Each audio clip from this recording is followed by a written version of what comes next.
የብልሃት ጥበብ ወይም ዘመድስ የቁልፍ ፍለጋ the search for the master key።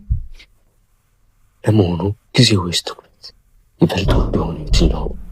ብዙዎቻችን ጊዜ ለመቆጠብ እንሮጣለን፣ ነገር ግን በትኩረት እጦት ሰዓታትን በከንቱ እናባክናለን። እስቲ ራሳችሁን ጠይቁ። ስንት ጊዜ ነው አንድን ገጽ አንብባችሁ ስትጨርሱ ምንድነው ያነበብኩት ብላችሁ ግራ የተጋባችሁ? ስንት ጊዜ ነው የሰውን ስም በሰከንድ ውስጥ የረሳችሁ? ችግሩ የማስታወስ ችሎታችሁ መከዳቱ አይደለም። ችግሩ አእምሯችሁ በትክክለኛ ዘዴ ወይም ሜተድ አለመሰልጠኑ። ጄምስ ዲዩክ ከዚህ ክፍል ላይ እንዴት ማሰብ፣ እንዴት ማንበብና እንዴት ማስታወስ እንዳለብን ታላላቅ ቁልፎችን ይሰጠና ዛሬ የምንማረው ስለ መረጃ ክምችት አይደለም። ዛሬ የምንማረው ስለ አእምሮ ሶፍትዌር ማዘመን ነው።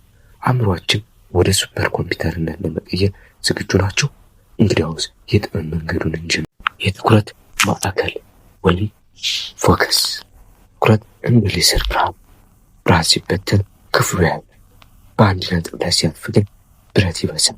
በዘመነ ዲጂታል ትኩረታችሁ በሻቅጣጫዎች ተበታትኗል። የትኩረት ጠላቶች ወይም ዘ ዲስትራክሽን ኦፍ ሞናስተርስ ስልካችሁ፣ ማስታወቂያዎችና ባለብዙ ተግባር ወይም መልቲታስኪንግ የሚሆን ስሜት። የኪውክ ዘዴ ትኩረትን መሰብሰብ ልምምድ የሚጠይቅ ጡንቻ ነው። በአንድ ጊዜ አንድ ነገር ላይ ብቻ የማትኮር ጥበብን ማዳበር። የማንበብ ፍጥነት ወይም ስፒድ ሪዲንግ። አብዛኛው ሰው የሚያነበው በልጅነቱ በተማረው ፍጥነት ነው። ያ ደግሞ ለዚህ ዘመን መረጃ መጥለቅለቅ አይመጥንም። በፍጥነት ለማንበብ የሚከተሉትን መሰናክሎች መስበር አለብን። አንደኛ፣ ሰብ ቮካላይዜሽን በውስጥ ማንበብ። ቃላትን በልባችን ስንጠራቸው ፍጥነታችንን በንግግር ፍጥነት ልክ ይገድቦታል። ሁለተኛ፣ ሪክሪኤሽን ወደ ኋላ መመለስ። ያነበብነው ደግመን ለማየት አይናችን ወደ ኋላ መመለሱ ጊዜ ይበላል።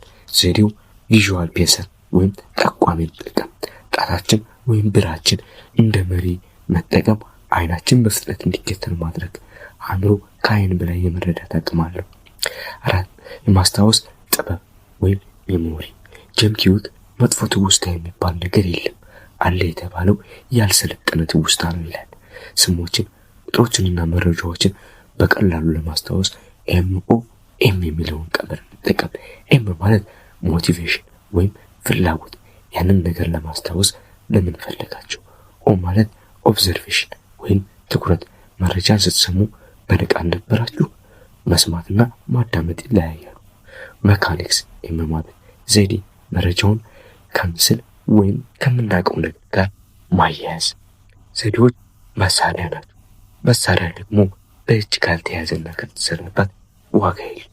ዛሬ የተማርናቸው የማንበብና የማስታወስ ስልቶች አሁኑኑ መለማመድ ትችላላችሁ።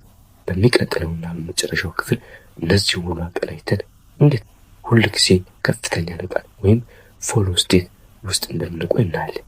እስከዚያው ድረስ አእምሯችሁ መፈታተኑን አታውቁ።